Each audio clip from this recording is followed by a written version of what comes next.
Ang Vatican ay palaging nasanay sa katahimikan. Sa mga sagradong bulwagan at sa bawat yapak ng mga bantay, ang katahimikan ay tila isang pader na pumapaligid sa mundo ng pananampalataya. Ngunit sa panahong iyon may kakaiba. Ang katahimikan ay mabigat, parang humihinga, parang may iniinda. Sa isang maliit na silid, sa dulo ng mahabang pasilyo ng Apostolic Palace, naroon si Papa Francisco. Nakahiga siya sa isang simpleng kama, hindi marangya, gawa lamang sa kahoy na olive, tulad ng kanyang laging pinili, walang palamuti, walang labis. Isang mahinang pag-ubo ang pumunit sa katahimikan. Tumigil sa paglalakad ang madre na nagbabantay sa kanya, si Sister Lucia. Lumapit siya, pinisil ang kamay ng matanda. "Holiness Ing." Bulong niya. Isang mahinang ngiti ang gumuhit sa labi ng Papa, saka siya muling pumikit. Hindi kailangan ng salita para maintindihan ang nangyayari. Ang oras ay malapit na. Sa labas ng bintana, dumadampi ang malamig na hangin ng tagsibol sa mga lumang puno ng olibo.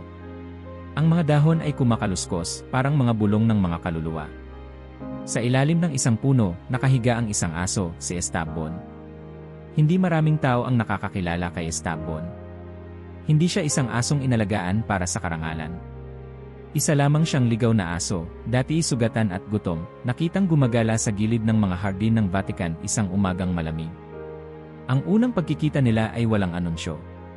Sa isang madilim na kanto ng hardin, nakita ni Papa Francisco ang asong nanginginig, kumakain ng tuyong sanga, waring sinusubukan nitong lunukin ang kawalan.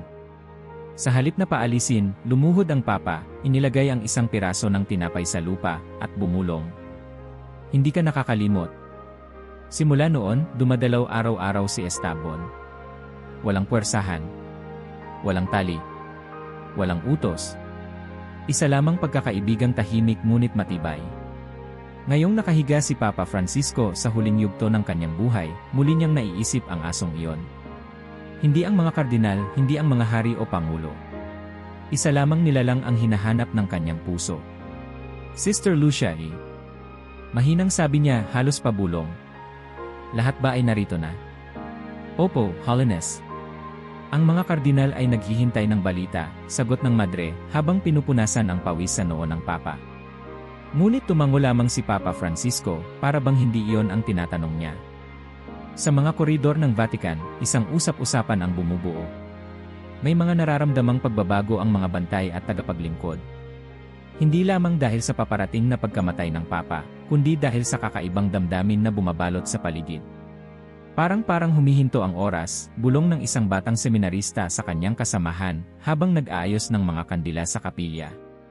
At sa gitna ng lahat ng pag-aabang at pagdadalamhati, naroon si Esteban, nag-aantay sa ilalim ng puno ng olibo, tila alam na may kailangan siyang gawin. Sa gitna ng pagninilay-nilay, bumalik kay Papa Francisco ang mga alaala ng kanyang kabataan sa Buenos Aires, ang makikitid na kalye, ang mga batang lansangan, at ang mga asong ligaw na tinutulungan niya noon. Hindi niya kailanman itinakwil ang mga hindi pinapansin ng mundo. Ngayon, sa huling pagkakataon, nais niyang maramdaman muli ang uri ng pagmamahal na yon, yung walang hinihinging kapalit. Isang maikling pag-uusap ang naganap sa pagitan ng Papa at ni Sister Lucia. "Kailangan ko siya," mahina ngunit mariing bulong ni Papa Francisco. "Siya, Holiness," tanong ng madre, hindi sigurado kung sino ang tinutukoy. Tumango si Papa, ang kanyang mga mata nagliliwanag saglit sa ilalim ng pagod na talukap. "Si Esteban. Dalhin mo siya dito." Nag-atubili si Sister Lucia. Hindi pa kailanman pinayagan ang isang hayop na pumasok sa loob ng Apostolic Palace, lalong hindi sa papal apartments. Ngunit paano niya tatanggihan ang isang mamatay taong Papa? Ang isang huling kahilingan ay hindi dapat pagdamutan. Agad siyang naglakad papalabas, pinigilan ang kanyang luha, at iniabot ang tagubilin sa isang batang gwardiya sa labas. "Hanapin ang aso sa ilalim ng puno ng olibo," utos niya. "Dalhin siya rito, at huwag hayaang sino man ang pumigil." Ang gwardiya, bagamat naguguluhan, ay sumunod. Habang naghahanda ang Vatican para sa isang malungkot na pagpanaw, isang maliit, ngunit makapangyarihang eksena ang bubuo sa mga likod ng eksena, isang matandang tao, at ang kanyang tapat na kaibigan, na muling magsasama sa huling pagkakataon. Ang hangin sa mga bulwagan ay tila nagbago. Hindi lamang katahimikan ang bumalot ngayon. Isa itong uri ng katahimikan na nagpapakilos ng kaluluwa, ang uri na alam mong may mahalagang mangyayari. At sa labas, sa ilalim ng puno, nagmulat si Esteban ng kanyang mga mata. Tumingala siya sa papawirin, suminghot ng malamig na hangin ng gabi, at dahan-dahan siyang tumindig. Parang alam niya. Parang may tumawag sa kanya, hindi sa salita, kundi sa puso. At nagsimula siyang lumakad. Bago pa dumating ang bigat ng sakit, bago pa bumagal ang bawat hakbang ni Papa Francisco, siya ay isang taong puno ng lakas, hindi sa katawan lamang kundi sa puso rin. Mahilig siyang maglakad sa malalawak na hardin ng Vatican, sa mga oras na ang mundo ay abala sa sarili nitong ingay. Isang madaling araw, nang ang mga bituin ay nagsisimula ng maglaho at ang mga unang sinag ng araw ay marahang humahaplos sa marmol ng mga pasilyo, nagpasya siyang lumakad ng mag-isa. Walang mga sekretaryo, walang bantay. Gusto lamang niyang maramdaman ang lupa sa ilalim ng kanyang mga paa, ang amoy ng mga bagong hamog, ang paghinga ng mundo. Habang nilalakbay niya ang isang masukal na bahagi ng hardin, napansin niya ang isang anino sa tabi ng isang palumpong ng olibo. Kumurap ang liwanag ng lampara, at sa lilim nito, nakita niya ang isang nilalang, isang asong marumi, payat, at nanginginig. Tumigil si Papa Francisco. Ang mga mata ng aso ay malalalim, puno ng takot at pagod. Ang kanyang mga tadyang ay bumabakat sa balat, at sa bibig nito, isang tuyong sanga ang kanyang sinisipsip, wari umaasa itong may sustansya roon. Lumuhod si Papa Francisco sa malamig na damo, hindi alintana ang hamog na dumidikit sa kanyang kasuotan. Kinuha niya mula sa kanyang bulsa ang isang maliit na piraso ng tinapay, ang almusal sana niya, at marahang inilagay sa lupa. Hindi siya nagsalita ng malakas, ayaw niyang takutin ang hayop. Sa halip, bumulong siya, halos isang paghinga lamang. Hindi kita nakalimutan. Hindi gumalaw ang aso. Nanatili itong nakatingin, ang mga matay puno ng pagdududa, ngunit hindi ito matras. Sa mga sumunod na araw, naging isang tahimik na ritual ang paglalakad na iyon. Tuwing madaling araw, si Papa Francisco ay pupunta sa parehong lugar, maglalapag ng kaunting pagkain, at upo sa bench na malapit sa punong olibo. Hindi niya pinilit ang aso. Hindi niya tinangka itong hulihin. Naghintay lamang siya, araw-araw, sa parehong lugar, sa parehong katahimikan. Minsan, ang aso ay lalapit ng kaunti, ngunit agad ding urong kapag may biglang kilos ang Papa. Sa ibang araw, mananatili itong nakasilip lamang mula sa mga anino, nagmamasid. Lumipas ang mga linggo. Isang umaga, habang ang mga kampanilya ng St. Peter's Basilica ay dahan-dahang tumutunog para sa unang misa, lumapit ang aso, hindi para sa pagkain, kundi para maupo ilang hakbang lamang mula sa paa ng Papa. Hindi sila nagkatinginan. Hindi sila nag-usap. Sila ay nagkasundo. Sa isang pulong ng kanyang mga aides, napansin ni Cardinal Santos ang madalas na pagkawala ng Papa tuwing madaling araw. Holiness, saan po ba kayo nagpupunta ng walang bantay? Tanong niya, kalahating pabiro, kalahating nag-aalala. Umiti lamang si Papa Francisco. Sa hardin. May kausap akong isang matandang kaibigan, sagot niya, bago binago ang usapan. Hindi niya kailanman ipinaliwanag na ang si kaibigan na yon ay isang asong ligaw. Dumating ang tag-init. Isang hapon, habang nagpapahinga sa ilalim ng parehong olibo, naramdaman ni Papa Francisco ang malamig na ilong ng aso na dumampi sa kanyang kamay. Hindi siya gumalaw. Hinayaan niya ang hayop na magdesisyon. Ang aso, matapos ang ilang segundong pag-aalinlangan, ay dumapa sa kanyang paanan at sumandal ang ulo sa kanyang sapatos. Esteban, bulong ng Papa. Pinili niya ang pangalang iyon hindi dahil sa kasikatan, kundi dahil sa kahulugan, mula sa Hebreo, matatag kahit sa pagdadalamhati. Para sa kanya, walang ibang mas babagay sa isang kaluluwang nakipaglaban sa mundo, ngunit hindi sumuko. Simula noon, naging bahagi ng buhay ni Papa Francisco si Esteban. Hindi niya ito isinama sa mga pampublikong pagtitipon. Hindi niya ito ipinagyabang. Ngunit bawat araw, bago magsimula ang kanyang mga opisyal na tungkulin, pumupunta siya sa hardin, nauupo sa parehong bench, habang si Esteban ay nagpapahinga sa ilalim ng lilim. Walang humihingi ng anuman.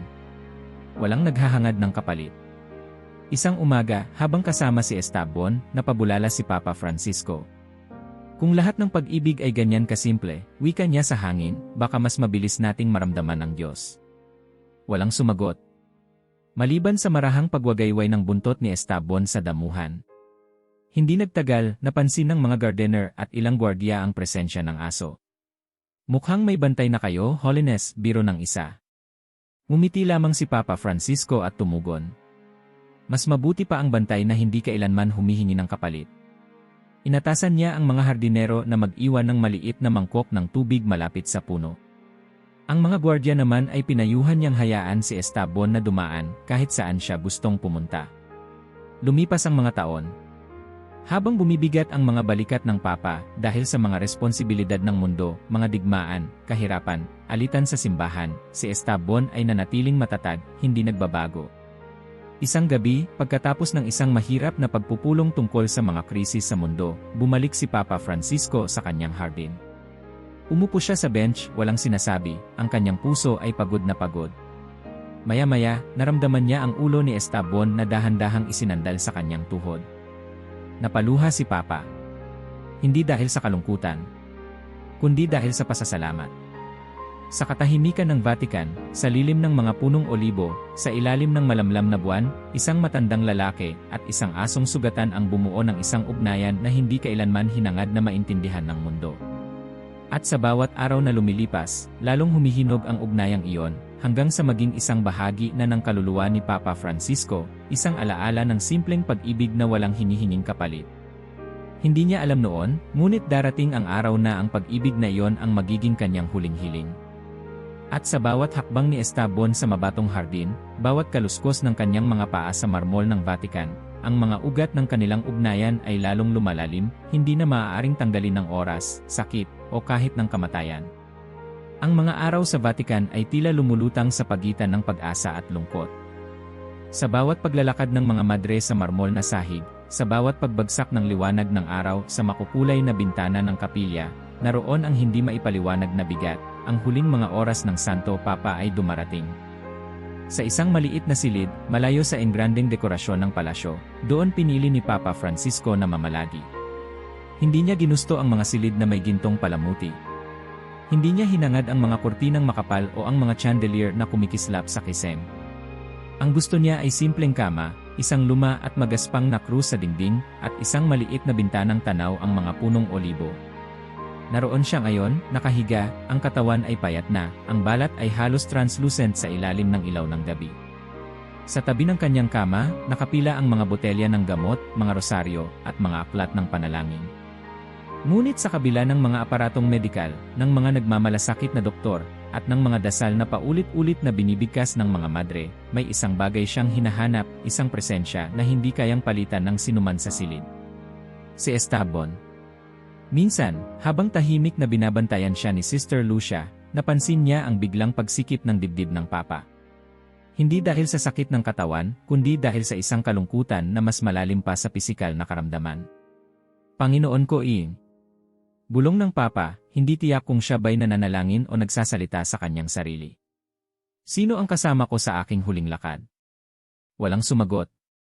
Ang mga kandila ay patuloy lamang na kumikislap sa gilid ng kanyang silid. Isang hapon, habang ang mga doktor ay abala sa pag-aayos ng kanyang mga gamot, ipinikit ni Papa Francisco ang kanyang mga mata. Sa loob ng kanyang isipan, lumitaw ang imahe ng mga hardin, ang mga punong olibo, ang malamig na damuhan, at si Esteban, nakahimlay sa tabi niya, tahimik ngunit naroroon. Naramdaman niya ang biglang pagsiklab ng luha sa kanyang mga mata. Hindi luha ng takot sa kamatayan. Hindi rin luha ng pagsisisi. Ito'y luha ng matinding pananabik sa isang pag-ibig na hindi nagsasalita, ngunit laging naroon. Lumapit si Cardinal Santos, dala ang ilang dokumento na nangangailangan ng lagda ng Santo Papa. Holiness, magalang niyang sabi, kailangan po ninyong pirmahan ang ilang papeles para sa mga pagpupulong ng simbahan. Dahan-dahang iminulat ni Papa Francisco ang kanyang mga mata. Hindi siya sumagot kaagad.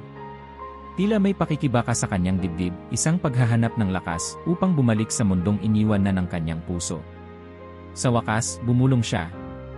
Ano ba ang halaga ng mga papel na yan kung ang puso ay wala na dito? Napahiya si Cardinal Santos. Hindi niya alam kung paano tutugon. Kaya tahimik niyang iniwan ang mga dokumento sa mesa at lumakad palabas. Pagkaalis niya, bumulong muli ang Papa, halos hindi marinig. Si Esteban ang kailangan ko, hindi mga papel. Habang lumalalim ang gabi, bumisita ang isang batang seminarista upang magdala ng banal na komunyon. Sa kanyang pagpasok, nakaramdam siya ng kakaibang presensya sa loob ng silid, parang ang hangin mismo ay puno ng mga hindi nasabing panalangin. Lumuhod siya sa tabi ng kama. "Holiness, nais ko pong ipagdasal kayo," sabi niya, nanginginig ang tinig. Tiningnan siya ni Papa Francisco, ang kanyang mga mata pagod ngunit maliwanag pa rin. "Anong pangalan mo, Hijo?" tanong ng Papa. "Mateo po," sagot ng binata. Ngumiti ang Papa, isang ngiting halos wala ng lakas ngunit puno ng pagmamahal. "Huwag mong kalimutan, Mateo. Sa dulo, hindi mga sermon o doktrina ang maaalala mo. Ang maaalala mo ay kung sino ang nandoon noong ikaw ay natatakot." Tumango si Mateo, pinipigilang bumaha ang kanyang luha. Sa mga oras na sinusukat ng tunog ng orasan at ng pag-ihip ng hangin sa labas, si Papa Francisco ay nahulog sa malalim na pagninilay. Naalala niya, ang mga bata sa kalye ng Buenos Aires, nilalapitan niya ng walang takot. Ang mga amoy ng pawis, ng kalye, ng sakit, at ang pagmamahal na hindi naghanap ng gantimpala. Ang mga asong ligaw na minsang sinabayan niya habang naglalakad pa uwi mula sa simbahan. At, higit sa lahat, naalala niya ang unang beses na nakita si Esteban, takot, marumi, ngunit matatag. Kinagabihan, habang tahimik ang lahat, napalingon si Sister Lucia sa Papa. May ibinubulong ito sa hangin. Nilapitan niya ng maingat, pinakinggan. Bakit kaya mas madali para sa isang aso na magpakita ng pag-ibig kaysa sa mga tao? Mahina, halos isang buntong hininga lamang. Nagpalitan ng tingin ang mga madre sa silid, ngunit walang nagsalita. Walang sermon ang makapapawi sa kalungkutan na iyon. Walang rosaryo ang makapagpupuno sa nawawalang bahagi ng kaluluwa ng Papa. Kailangan niya si Esteban. Hindi para sa kaligtasan ng kanyang kaluluwa, kundi para sa kaligtasan ng kanyang puso. Habang lumilipas ang gabi, si Papa Francisco ay nakatulog ng mahimbing sa unang pagkakataon sa maraming linggo. Ngunit bago pumikit ang kanyang mga mata, may ibinulong siyang muli. "Dalhin mo siya sa akin, Panginoon. Huwag mo akong hayaang maglakbay ng nag-iisa." At sa katahimikan ng Vatican, sa mga pasilyong kasing tanda ng kasaysayan ng simbahan, isang maliit na kaluluwa ang gumising sa ilalim ng isang puno ng olibo. Nag-inat si Esteban. Suminghot sa malamig na hangin. At dahan-dahan, nagsimulang maglakad patungo sa lugar kung saan siya tinatawag, hindi sa pamamagitan ng salita, kundi sa pamamagitan ng pag-ibig. Madilim na ang kalangitan ng Vatican nang tumawag si Papa Francisco kay Sister Lucia sa kanyang tabi. Lumuhod ang madre, itinatagong mabuti ang pag-aalala sa kanyang mukha. Marahan siyang yumuko upang marinig ang mahinang tinig ng Papa. "Lucia Lee." Bulong niya, bawat pantig ay tila binubuo ng buong lakas na natitira sa kanya. "Dalhin mo siya rito." Nag-alangan si Sister Lucia. "Holiness, sino po ang nais niyo na dalhin?" Sa kabila ng kahinaan, ngumiti si Papa Francisco. Isang pagniting puno ng alaala at pag-asa. "Si Esteban," bulong niya, "ang aking kaibigan." Napatigil si Sister Lucia. Ang mga batas at tradisyon ng Vatican ay mahigpit, walang hayop ang maaaring pumasok sa loob ng mga silid ng Apostolic Palace, lalong hindi sa silid ng isang Santo Papa. Ngunit sa mga mata ni Papa Francisco, walang batas na higit pa sa pangangailangan ng puso. Tumango si Sister Lucia kahit may pagdududa. Sa labas ng silid, kaagad siyang sinalubong ng Cardinal Santos at iba pang mga opisyal. "Anong sinabi niya, Sister?" tanong ni Cardinal Santos, pinipilit gawing mahinahon ang kanyang boses, bagamat halata ang tensyon. Tumingin si Sister Lucia sa kanilang lahat, tapang ang bumalot sa kanyang puso. "May hiling ang Papa. Dalhin natin si Esteban." Nagmukhang naguluhan ang mga kardinal. "Holiness, isang aso, bulalas ng isang matandang monsenyor. Hindi iyon ayon sa kaugalian. Hindi pa nangyari sa buong kasaysayan ng simbahan." Tahimik na nakinig si Sister Lucia. Hinayaan niya silang magsalita, magsumbat, magbanggit ng mga lumang kautusan. At nang humupa ang ingay, mahinahon niyang sinabi, "Kung ito ang kanyang huling hiling, sino tayo upang humadlang?" Nagkaroon ng katahimikan sa silid. Sa loob ng ilang segundo, tanging tibok ng puso ng bawat isa ang maririnig. Si Cardinal Santos, na minsan nang nagtutol, ay dahan-dahang tumango. "Isang huling pabor sa isang dakilang tao," bulong niya. Nagpadala sila ng mensahe sa mga gwardiya ng Vatican Gardens, hanapin si Esteban. Dalhin siya ng may lubos na pag-iingat. Sa labas, ang hangin ay malamig at mabigat. Sa ilalim ng mga punong olibo, si Esteban ay nakaupo, tahimik na nakatanaw sa malamlam na ilaw ng palasyo. Hindi na kailangang hanapin siya. Parang naramdaman niya ang tawag. Isang batang gwardiya, si Tomas, ang lumapit. Kailangan kanya, bulong niya, bagamat alam niyang hindi siya maiintindihan ni Esteban sa salita. Ngunit tila ang espiritu ng mga salita ang umabot kay Esteban. Tumayo siya, inayos ang balahibo, at sinundan si Tomas nang hindi kailangan pang akayin. Sa bawat hakbang ni Esteban sa marmol na sahig ng Vatican, naramdaman ng mga nagmamasid na may nangyayaring hindi ordinaryo. Tumigil sa kanilang mga gawain ang mga madre, mga gwardiya, at maging ang ilang obispo na naglalakad sa mga pasilyo. Ang aso, na minsang itinuturing na hindi karapat-dapat sa sagradong lugar, ngayon ay naglalakad na may dignidad na parang siya ang pinili ng langit mismo. Pagsapit sa harap ng pintuan ng Apostolic Palace, huminto si Esteban. Tumitig siya sa mga mabibigat na pinto. Tumingin si Tomas sa mga gwardiya sa gilid. Hayaan niyo siya, utos niya. Walang naglakas loob na humadlang. Marahan, bumukas ang pintuan, at pumasok si Esteban, ang kanyang mga paay halos walang tunog sa makinis na sahig. Sa loob, naghintay si Sister Lucia sa tabi ng kama. Nang makita niya ang asong lumalapit, napangiti siya, ang bigat sa kanyang dibdib ay bahagyang gumaan. Lumapit si Esteban sa gilid ng kama. Tumigil siya, tumingin sa matandang lalaki na ngayon ay humihina ng mabagal. Si Papa Francisco, na halos hindi na makagalaw, ay binuksan ang kanyang mga mata. At nang makita niya ang kanyang kaibigan, isang luha ang dahan-dahang bumaba sa kanyang pisngi. Narito ka na, bulong niya, halos hindi marinig. Marahan, isinandal ni Esteban ang kanyang ulo sa gilid ng kama. Inabot ng Papa, sa kanyang kahinaan, ang kamay pababa upang maramdaman ang init ng balahibo ng aso. Sa pagdampi ng kanyang mga daliri sa tainga ni Esteban, may dumaloy na kapayapaan sa buong silid, isang katahimikan hindi ng pag-asa, hindi ng takot, kundi ng lubos na pagtanggap. Sa kabila ng mga pamantayan, sa kabila ng kasaysayan at batas, isang matandang tao at ang kanyang tapat na kaibigan ang muling pinagtagpo sa pinakaimportanteng sandali ng kanyang buhay. At sa mga aninong bumalot sa Vatican, may isang uri ng liwanag na sumilay. Isang liwanag ng pag-ibig na hindi nangangailangan ng paliwanag. Isang liwanag na, kahit isang huling sandali lamang, binura ang lahat ng pagitan ng mundong ito at ng langit. Sa sandaling lumampas si Esteban sa bukas na pintuan ng Apostolic Palace, nagsimula ang isang paglalakbay na hindi niya ganap na nauunawaan, ngunit alam ng kanyang puso na kailangan niyang tapusin. Ang sahig na marmol ay malamig sa kanyang mga paa, at ang katahimikan ng mga bulwagan ay parang alon na bumabalot sa kanya. Walang nag-utos sa kanya kung saan pupunta. Walang naghila sa kanya. Ngunit alam niya, ang kanyang mga hakbang ay mabagal, puno ng pag-iingat, parang bawat yapak ay isang paggalang sa lugar na yon. Sa bawat silid na nilalampasan niya, sa bawat estatwa ng mga banal na dumaraan sa gilid ng kanyang paningin, ang bigat ng kasaysayan ay nadarama niya. Ngunit hindi siya natakot. Sa bawat pag-ikot ng koridor, naroon ang mga bantay ng Swiss Guard, nakatayo sa kanilang makukulay na uniforme, mga sibat na nakaangat. Ngunit nang makita nila si Esteban, walang ni isa mang kumilos upang pigilan siya. Isa-isa, dahan-dahan nilang ibinaba ang kanilang mga ulo bilang paggalang. Isang matandang madre ang napadaan, may dalang mga bulaklak para sa kapilya. Nang makita niya ang asong naglalakad mag-isa, tumigil siya, napalunok ng luha. Isang mensahero, bulong niya sa sarili, bago dahan-dahang yumuko. Sa may isang sulok, dalawang pari ang nag-uusap tungkol sa mga preparasyon para sa misa. Naputol ang kanilang pag-uusap nang mapansin nila si Esteban. Sa halip na sumigaw o pigilan siya, sila'y nanatiling tahimik, pinagmamasdan lamang ang pag-usad ng aso, tila natatanto na sila'y nasasaksihan ang isang bagay na higit pa sa mga seremonya.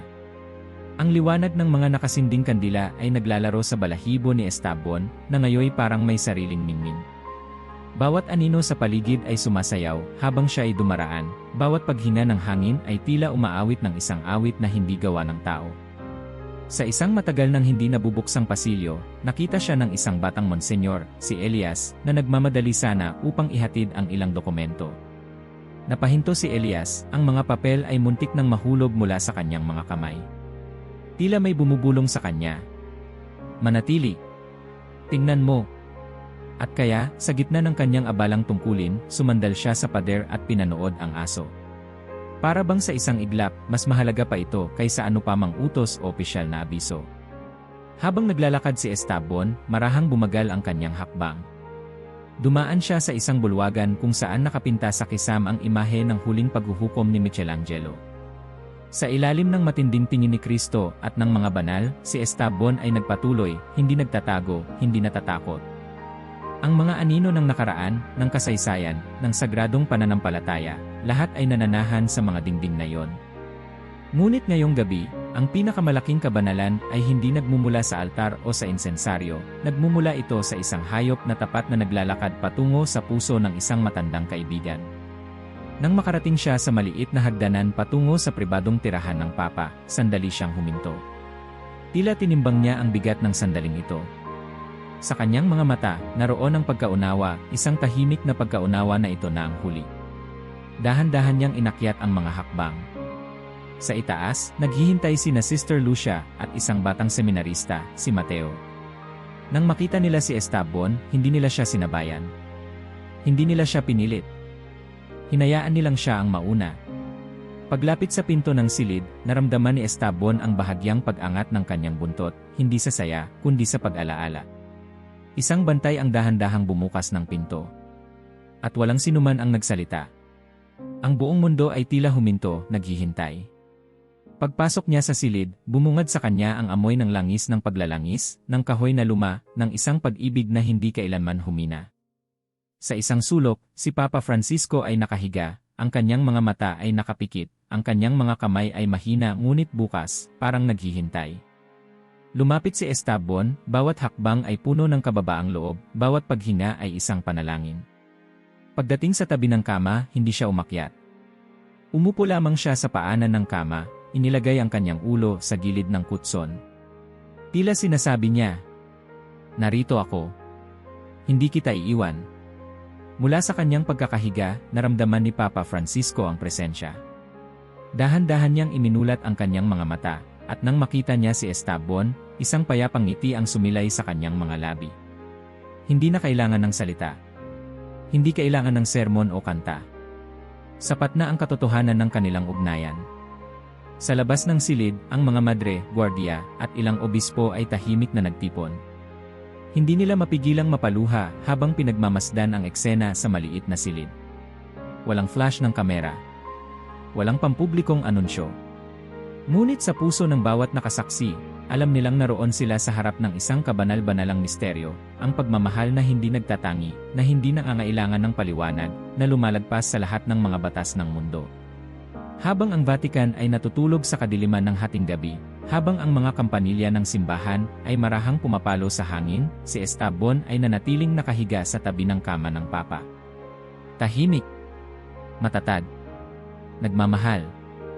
At sa pagitan ng huling mga tibok ng puso ng isang matandang lalaki, at ng banayad na paghinga ng isang tapat na aso, naroon ang pinakapurong anyo ng pananampalataya, ang pag-ibig na hindi nangangailangan ng anuman kundi presensya. Sa katahimikan ng maliit na silid, sa ilalim ng marupok na liwanag ng isang kandila, ang mundo ay tila tumigil. Wala nang mga tunog ng pag-uusap. Wala nang yabag sa mga koridor. Wala nang mga utos ng mga tagapagbantay. Ang natira lamang ay ang mahinang tunog ng dalawang nilalang na magkasamang humihinga, isang matandang lalaki at isang matandang aso. Si Esteban, na noon ay nakahiga sa gilid ng kama, ay hindi kumikilos. Hindi niya kailangan ng utos, hindi niya kailangan ng paghimo. Ang tanging naramdaman niya ay ang tawag ng kaluluwa, ang huling tungkulin ng isang kaibigang tunay. Sa itaas ng kanyang ulo, naroon si Papa Francisco, ang kanyang katawan ay payat at mahina, ngunit ang kanyang presensya ay nanatiling malakas. Sa kabila ng pagod na bumabalot sa kanya, sa kabila ng sakit na hindi na matukoy kung katawan o puso ang pinanggagalingan, ang Papa ay may hawak pa ring kaunting lakas, sapat upang maramdaman ang init ni Esteban sa kanyang paanan. Bahagya niyang iniunat ang kanyang kamay. Hindi upang haplusin o pagharian ang aso, kundi upang ipahayag ang isang simpleng paghingi ng presensya. "Nandyan ka pa ba?" At si Esteban, sa kanyang katahimikan, ay sumagot hindi sa salita, kundi sa pagdikit ng kanyang katawan sa kama, sa mainit na paghinga laban sa malamig na hangin ng gabi. Lumipas ang mga oras. Ang Vatican, na puno ng kasaysayan at ritual, ay nanatiling tahimik. Walang tunog ng mga kampanilya, walang pag-awit ng mga koro. Tila pati ang langit ay huminto upang manood. Sa bawat paghina ni Papa Francisco, na ngayoy pahina ng pahina, may kasamang buntong hininga ng pasasalamat. Hindi sa mundo, hindi sa mga titulo, hindi sa mga alaala ng kapangyarihan. Pasasalamat sa isang bagay na higit pa roon, sa pag-ibig na hindi kailanman nangailangan ng wika. Sa isang punto ng gabi, bumangon si Sister Lucia mula sa kanyang pagkakaupo sa isang sulok ng silid. Dahan-dahan siyang lumapit, dala ang isang basang tela upang pahiran ang noo ng Papa. Ngunit nang makita niya ang Papa na may mahinang ngiti, nakapikit ngunit malinaw na may kapayapaan, tumigil siya. Hindi niya pinunasan ang kanyang pawis. Hindi niya inistorbo ang sandali. Umupo siya sa paanan ng kama, pinagmamasdan lamang ang pinakabanal na eksena na nakita niya sa buong buhay niya. Sa likod ng pintuan, si Cardinal Santos ay naroroon din, tahimik. Nang makita niya si Esteban na nakapulupot sa paanan ng Papa, isang mainit na alaala ang sumiklab sa kanyang dibdib, alaala ng mga taong nilimot ng mundo, ngunit minahal pa rin ng Diyos. Ang mga palaboy, ang mga ulila, ang mga hindi pinapansin. Naroon sa isang aso ang lahat ng mga yon.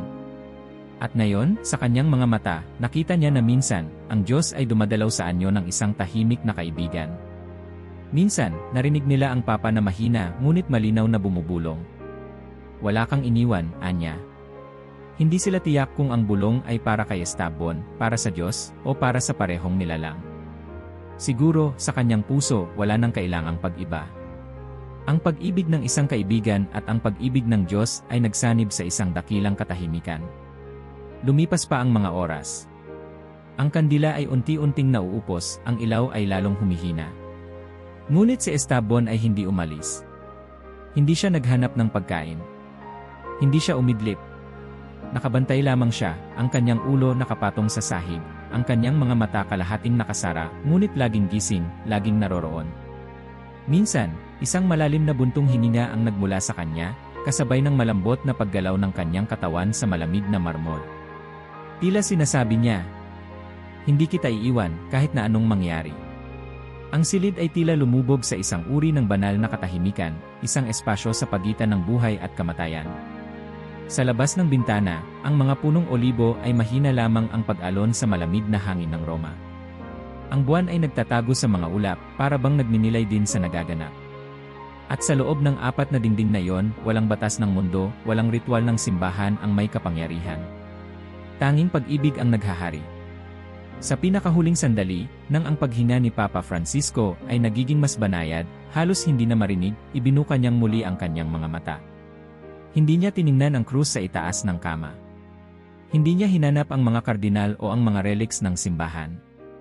Tumingin siya pababa, sa gilid ng kama, kung saan naroon ang kanyang matagal ng kasama. At may ngiti, isang ngiti na puno ng kapayapaan, hindi ng takot, na umusbong sa kanyang mga labi. "Salamat," bulong niya. Isang huling salita. Isang huling regalo. At sa sandaling iyon, marahang pumikit si Papa Francisco. Ang kanyang huling paghinga ay sumanib sa paghinga ni Esteban. At sa katahimikan ng madaling araw, sa pagitan ng kalangitan at lupa, isang matandang papa at isang matandang aso ang nagtawid sa pinakabanal na hangganan, magkasama. Hindi sa pamamagitan ng salita. Hindi sa pamamagitan ng mga seremonya. Kundi sa pamamagitan ng presensya, ng pag-ibig, ng pananampalatayang hindi kailanman binitiwan. Sa unang liwanag ng madaling araw, dumating ang katahimikan na hindi na muling mababali. Ang paghinga ni Papa Francisco ay tuluyang huminto, banayad, halos hindi naramdaman, na parang isang mahinhin na pag-alis mula sa mundong puno ng ingay at pasakit. Sa paanan ng kanyang kama, si Esteban ay hindi kumilos. Nanatili siyang nakahiga, ang ulo pa rin nakapatong sa gilid ng kutson, ang kanyang katawan ay tila sumasalamin sa kapayapaan ng kaluluwa na lumisan. Ang malamig na hangin ng Vatican ay gumapang sa silid, ngunit ang init ng presensya ng isang tapat na kaibigan ay nanatili roon, lumalaban sa lamig ng kamatayan. Pagkatapos ng ilang sandali, pumasok si Sister Lucia, bitbit ang maliit na lampara. Nang makita niya ang katawan ng Papa, pinikit niya ang kanyang mga mata at mahinang nagkrus sa kanyang noo, labi, at puso. Tahimik siyang lumuhod sa tabi ng kama, hindi upang magdasal ng mga matatayog na panalangin, kundi upang ipahayag sa Diyos ang isang payak na pasasalamat. "Salamat, Ama, sa buhay na isinuko niya para sa iyo. At pagkatapos, tumingin siya kay Esteban, na hindi umalis, hindi humiwalay. Isang luhang hindi niya napigilan ang bumagsak sa kanyang pisngi. Mabilis na kumalat ang balita, namatay na si Papa Francisco. Sa loob lamang ng ilang oras, nagsimulang magtipon ang mga obispo, mga diplomat, at mga lider ng iba't ibang pananampalataya mula sa buong mundo. Ang St. Peter's Square ay napuno ng mga tao. Ilan ay tahimik na nagdadasal, ilan ay umiiyak, ilan ay nakayuko lamang, dinadala sa mga sarili ang bigat ng pagkawala. Mga kamera, mamamahayag, at mga van ng balita ay sumugod sa Vatican. Ang mundo ay nakatutok, naghihintay ng mga salita, ng mga seremonya, ng mga kasaysayang itatala. Ngunit ang pinakaimportanteng kwento ay hindi lumabas sa mga headline. Ito'y umiikot lamang sa mga anino ng Vatican at sa isang aso na naghintay. Habang isinasagawa ang ritual ng paghahanda ng katawan ng Papa, si Esteban ay nakaupo sa gilid, hindi inistorbo ang mga madre at mga pari. Tahimik siyang pinagmamasdan, ang kanyang mga mata ay hindi nagpapahayag ng pagkalito o galit, tanging pag-uunawa. Alam niya. At tanggap niya. Nang dumating ang oras ng paglipat ng bangkay ng Papa patungo sa St. Peter's Basilica para sa paglalagak sa kanyang kabaong, nagtipon ang mga gwardiya at mga tagapaglingkod upang igalang ang huling paglalakad ng Santo Papa. Isang bagyo ng flash mula sa mga kamera ang sumiklab habang dinala ang kabaong. Ngunit, sa gitna ng lahat ng ito, isang hindi inaasahang kilos ang nangyari. Habang binababa ang kabaong sa gitna ng bulwagan, si Esteban dahan-dahang lumapit. Hindi siya sinabayan ng mga gwardiya. Hindi siya inakay ng mga madre. Hindi siya pinilit ng sinuman. Lumapit siya ng kusa. Tahimik na tumabi si Esteban sa kabaong. Hindi siya umakyat. Hindi siya tumahol. Hindi siya humiling ng atensyon. Inilapag lamang niya ang kanyang katawan sa malamig na sahig, idinikit ang kanyang ulo sa gilid ng kabaong na para bang sinasabi. Saan ka pupunta, doon ako susunod. Isang gwardiya ang sumubok lumapit upang alisin siya, marahil sa takot na makasira siya ng dignidad ng okasyon. Ngunit isang matandang kardinal ang pumigil sa kanya, inilagay ang kamay sa kanyang balikat, at mahinang umiling. Walang mas banal pa kaysa rito, bulong niya. Habang bumagal ang pag-usad ng prosesyon, si Esteban ay hindi umalis. Naglakad siya, dahan-dahan, kasabay ng kabaong. Ang kanyang mga paa ay halos hindi marinig sa marmol na sahig. Ang kanyang mga mata, nakatuon lamang sa kahon na naglalaman ng labi ng lalaking minahal niya higit sa lahat. Sa labas, habang inilalabas ang kabaong upang iparada sa harap ng mga tao, libu-libong mata ang nakasaksi sa kanya. Isang maliit na aso, maputla na ang balahibo sa edad, ngunit matatag, hindi nagpatinag sa harap ng milyon-milyong mata. Sa mga larawan at video na kumalat sa buong mundo, hindi inaasahan ng mga tao ang isang imahe na lalampas sa lahat ng opisyal na salita at anunsyo. Isang matandang aso, nakalapat ang ulo sa gilid ng kabaong ng isang papa. Maraming tao ang napaiyak. Hindi dahil sa karangyaan ng seremonya. Hindi dahil sa mga makapangyarihang salita ng mga leader ng mundo. Umiiyak sila dahil sa nakita nilang katotohanan na matagal nang nakakubli. Na ang pinakadakilang pagmamahal ay hindi kailanman nagdudulot ng ingay. Ito'y lumalakad lamang sa tabi mo. Hindi ka iniiwan. Hindi humihingi ng kapalit. At sa huli, ito ang tanging kasama mo sa iyong pinakahuling paglalakbay. Sa gabi ng burol, habang ang mga bisita ay nagpapalitan ng mga dasal at pagninilay, si Esteban ay nanatili sa tabi ng kabaong. Hindi siya umalis upang kumain. Hindi siya natulog.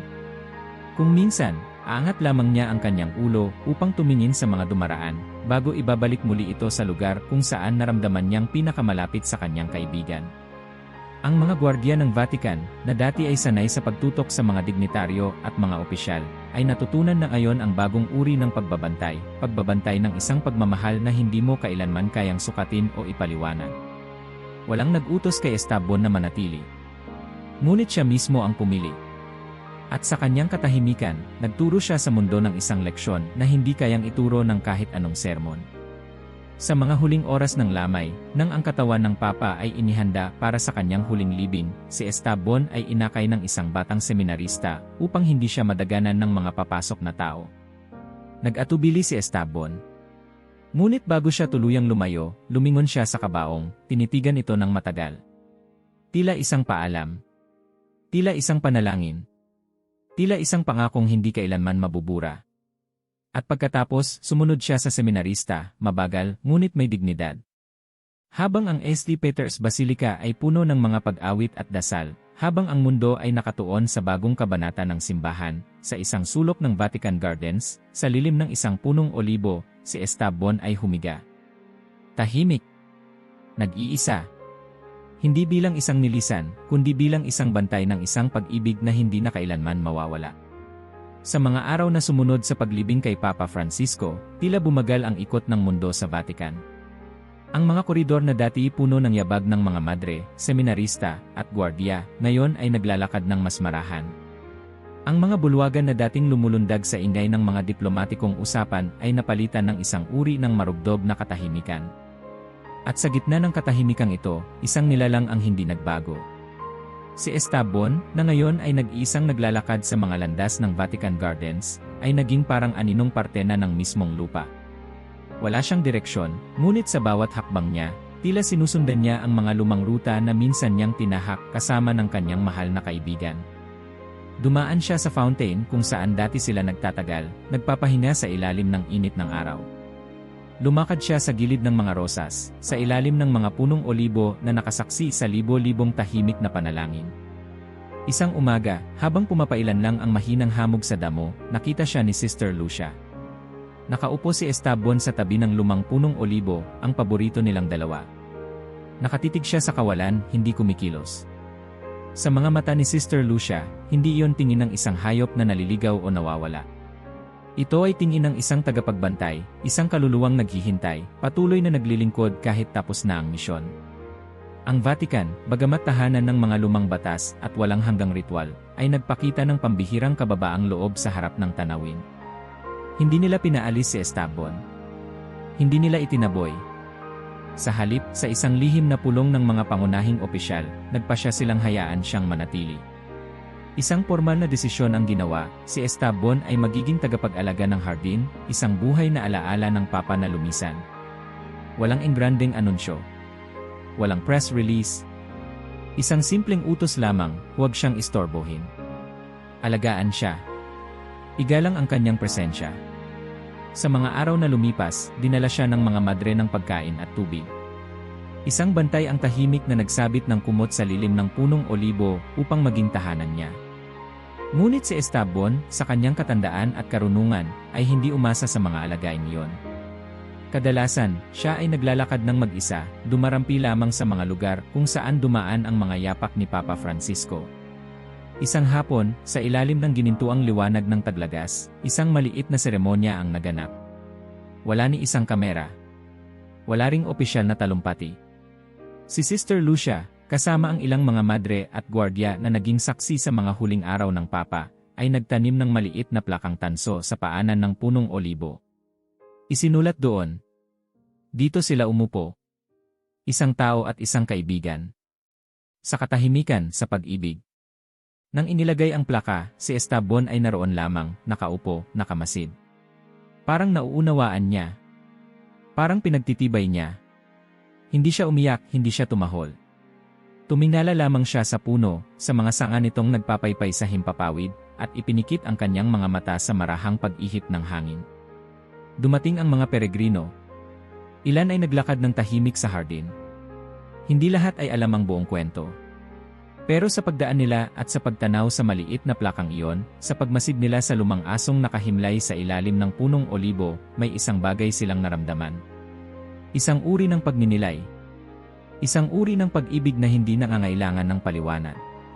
Minsan, isang batang lalaki mula sa Argentina, ang bansa ni Papa Francisco, ay dinala ng kanyang lola sa hardin. Nang makita niya si Esteban, mabilis siyang lumuhod sa tabi ng aso. Hindi niya hinawakan, hindi niya inistorbo. Bulong niya sa hangin. Maraming salamat. At sa sandaling iyon, kahit hindi niya alam, siya rin ay naging bahagi ng kasaysayan ng pag-ibig na hindi namatay. Sa mga gabi, si Esteban ay madalas makikitang nakatingala sa mga bituin, nakahiga pa rin sa tabi ng kanyang punong olibo. Walang pag-aalala. Walang pagdududa. Para bang alam niyang kahit nawala na ang kanyang kaibigan sa mundong ito, ang kanilang samahan ay hindi kailanman mapuputol. At sa mga unang patak ng ulan, sa mga unang hampas ng malamig na hangin ng taglamig, si Esteban ay nanatili sa hardin, tahimik, matatag, tulad ng isang panata. Isang hayop na naging tagapagdala ng isang alaala. Isang simpleng kaluluwa na nagpapatunay na ang tunay na pagmamahal ay hindi nangangailangan ng palakpakan, titulo, o monumento. Minsan, sapat na ang dalawang nilalang na naupo sa ilalim ng isang punong olibo. At isang pangakong binibigkas hindi sa salita, kundi sa presensya. Hindi kita iiwan. Lumipas ang mga taon.